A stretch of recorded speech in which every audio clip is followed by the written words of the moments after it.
Oi, gente, tudo bom? Vamos dar uma olhadinha na nossa prova de literatura da SpaceX. Aqui a gente está falando da prova de literatura do ano de 2019. Uma prova que foi bem clássica, né? Bem estilão SpaceX, aquele jeito que ela gosta de cobrar. Então, a gente vai dar uma olhadinha para ela com mais calma agora, tá bem?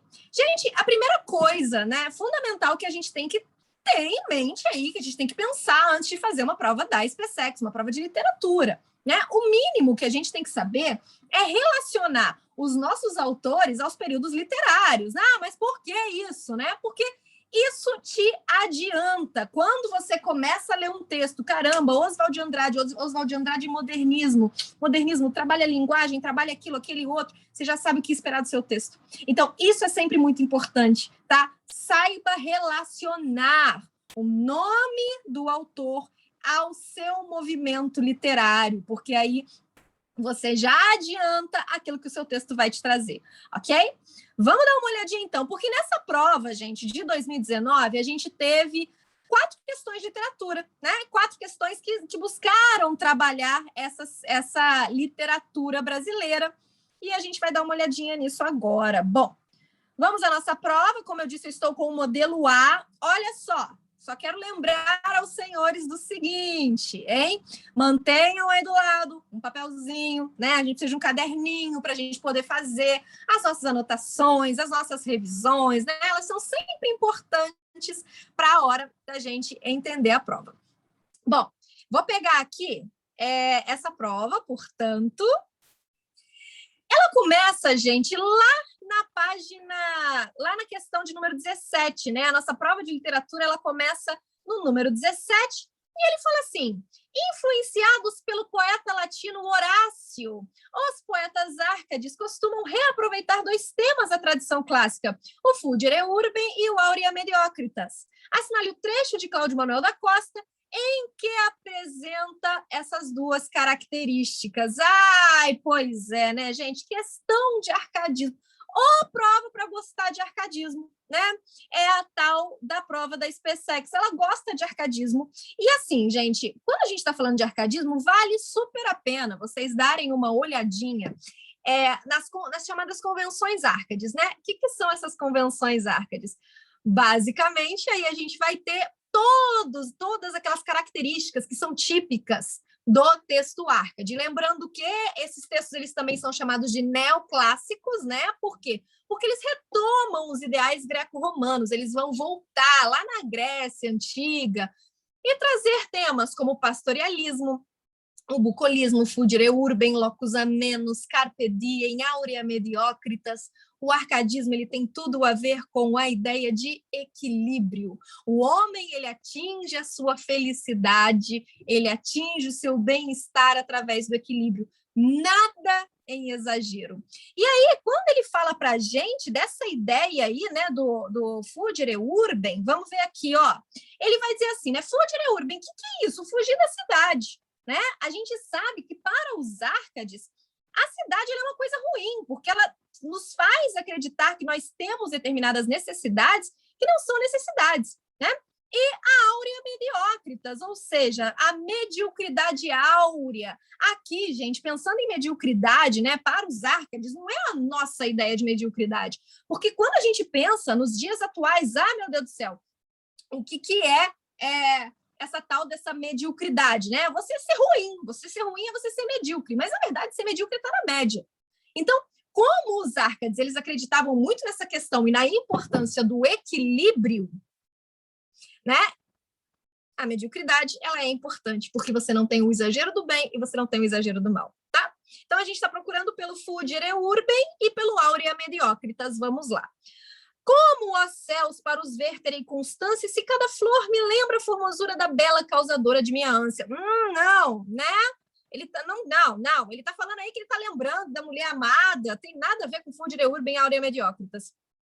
Se o bem desta choupana pode tanto que chega a ter mais preço e mais valia que da cidade lisonjeiro encanto. Opa! Primeiro que ele já comparou aqui, né? Já comparou a cidade, né, com a choupana.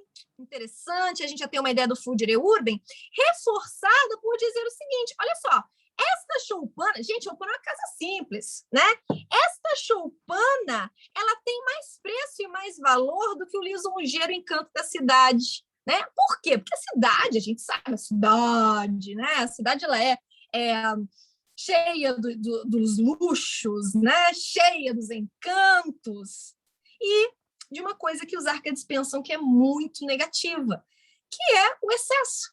O excesso, você ter mais do que aquilo que você precisa para sobreviver, né? Então, a gente tem aí a letra B. Uma coisa, gente, que é importante chamar a atenção, né?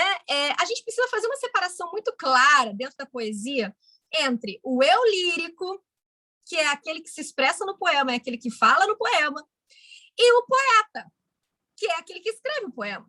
Porque, veja só, né? Os autores árcades, eles adoravam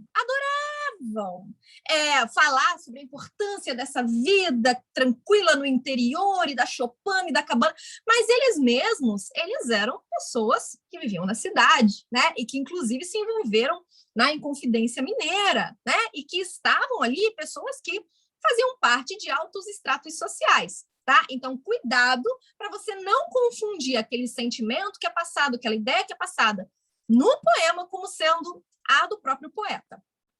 Vamos voltar, então, porque a próxima questão ela vai falar para a gente sobre o classicismo. A primeira questão de neoclassicismo, segunda questão de classicismo. Classicismo, gente, a gente está falando de Camões, né? A gente está falando de Camões, a gente está falando de uma supervalorização dos ideais clássicos, né? A gente sabe disso, a gente está pensando nessa valorização dos ideais clássicos, justamente nesse retorno da Grécia e de Roma.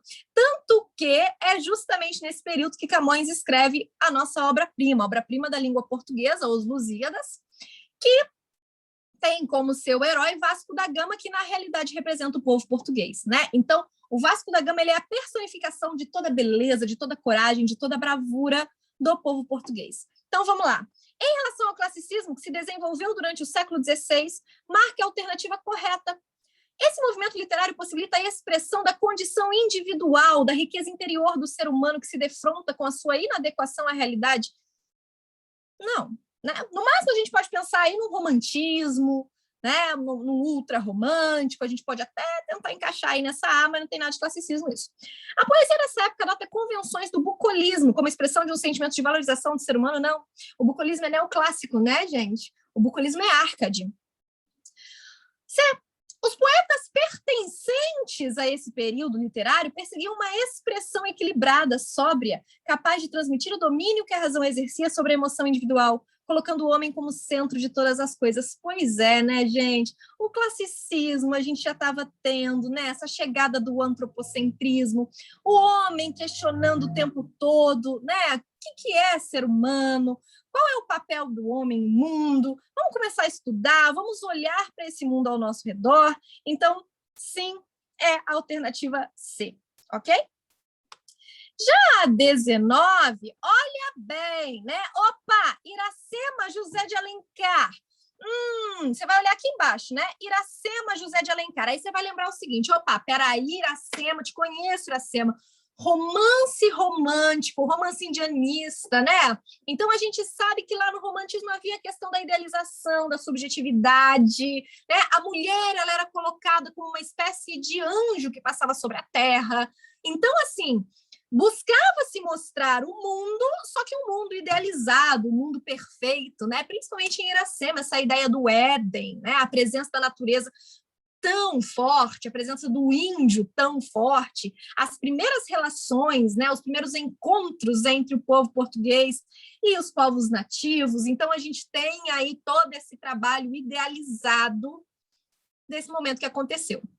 Vamos lá, então, dar uma olhadinha na nossa questão, que nos diz assim: além, muito além daquela serra que ainda azula no horizonte nasceu Iracema, Iracema, virgem dos lábios de mel, que tinha os cabelos mais negros que a asa da graúna e mais longos que seu talhe de palmeira. O favo da jati não era doce como seu sorriso, nem a baunilha recendia no bosque como seu hálito perfumado. Mais rápida que a ema selvagem, a morena virgem corria o sertão e as matas do Ipu, onde campeava sua guerreira tribo da grande nação Tabajara. O pé grácil e nu, mal roçando, alisava apenas a verde pelúcia que vestia a terra com as primeiras águas. Gente, muito comum isso, tá? Essa comparação, né? Vamos comparar aqui as características dos personagens com as características gerais da nossa natureza, que era colocada como a mais bonita do mundo e tudo mais, né? Então, a gente tem aí marque a alternativa que aponta a característica do romantismo presente no fragmento do romance Iracema de José de Alencar. Aí, na letra A, a gente tem a idealização da personagem mediante a associação entre aspectos humanos e elementos da natureza. Isso era muito comum para o romantismo, né? A gente sabe disso. O romantismo, ele gostava muito, gente, de fazer essa associação, né? Não só das personagens com os elementos da natureza, mas também dos sentimentos, né? Eles queriam mostrar o quanto o seu sentimento era amplo, grande, vasto. Então, ele dizia que o sentimento dele era maior que o oceano, né? Mais extenso que o céu. Era muito comum essa relação dentro do romantismo entre natureza e homem, tá? Para dimensionar, para caracterizar. E, por fim, vamos à nossa última questão, a questão de número 20. E aí, né, gente, nós temos o seguinte, o poema da Ismália. Isso aí é simbolismo, né? Quando Ismália enlouqueceu, pôs-se na torre a sonhar. Viu uma lua no céu, viu outra lua no mar. As asas que Deus lhe deu ruflaram de par em par. Sua alma subiu ao céu, seu corpo desceu ao mar. É claro, gente, que muito provavelmente a gente já leu esse poema. Esse poema é um clássico do simbolismo, né? Só que pode acontecer de você não ter lido e aí, caramba, ele jogou aquela estrofe ali. Bom, se ele jogou essas estrofes aí, é porque ele quer que a gente trabalhe com essas estrofes, ponto, tá? Ele quer esse trabalho com essas estrofes. Acabou. Então, você vai simplesmente tomá-las como verdade. Vamos lá. Quanto às estrofes apresentadas, é correto afirmar que, letra A, as antíteses articulam-se em torno de desejos contraditórios e dividem-se entre a realidade espiritual e concreta, atingindo o desejo simbolista de transcendência espiritual. Exatamente, né? Quando Ismália enlouqueceu, pôs-se na torre a sonhar. Quem é que fala de loucura? Quem é que fala de sonho? O simbolista, né? E esse simbolista, ele vai ter essa crença desse mundo físico ao nosso redor e de um outro mundo, né? Que é simbolizado, o mundo do espírito, o mundo da alma. Então, logo ali no final, ele reforma isso, né? Ele reafirma isso, quando ele diz, as asas que Deus lhe deu rufaram de par em par, ou seja, Ismália se jogou, né? A sua alma subiu ao céu e o seu corpo desceu ao mar, ou seja, ele está vendo essa dualidade, essa antítese, né? Esse aspecto contraditório que a gente vai encontrar dentro do poema. É isso, gente, questões de literatura da prova de 2019, espero ter ajudado, certo? Qualquer coisa, vocês me procurem. Até!